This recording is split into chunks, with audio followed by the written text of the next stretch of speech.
Londonderry has been the closest it gets nowadays to being gay in the warm days leading up to August the 12th.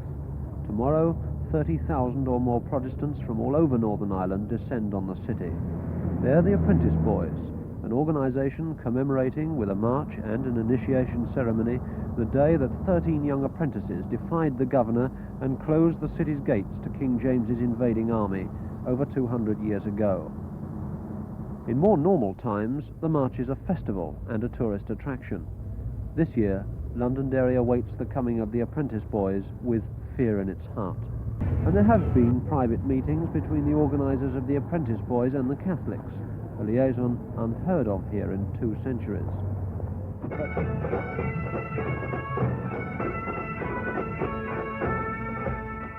The Apprentice Boys of Derry in their sashes and bowler hats marched proudly behind a variety of bands, all pounding out their patriotic tunes.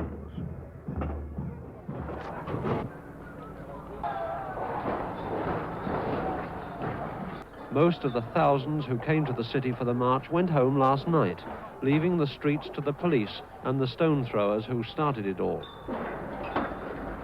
With this much hatred about, peace seems a forlorn hope. The fight took on a pattern. From the police point of view, it was a containing action to stop hooligans from Bogside from breaking out and spreading the rioting to other parts of the city.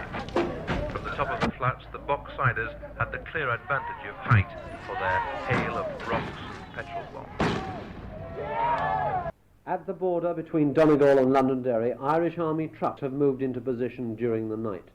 But the infantrymen they carry are under orders to give what help they can to injured Catholics brought over the border from the fighting in Londonderry. And the army has said that there's no question of crossing into Northern Ireland to retrieve injured people. But so far there's been no sign of injured fighters coming over in any number. But women and children are crossing the border in increasing numbers. At Buncrana in Donegal, the parochial hall has been turned into a reception centre for them. Well, we're just frightened. Who are you frightened of? The police and the beammen and the Paisleys. Did you come on your own? No, my sister-in-law's husband brought us down. And who did you leave behind you? A husband, 2 sons, one's 17 and the other's 20. And what are they doing? Fighting away up there with them, with the police and the beammen. Doing, what do you call them again? Petrol bombs. Petrol bombs?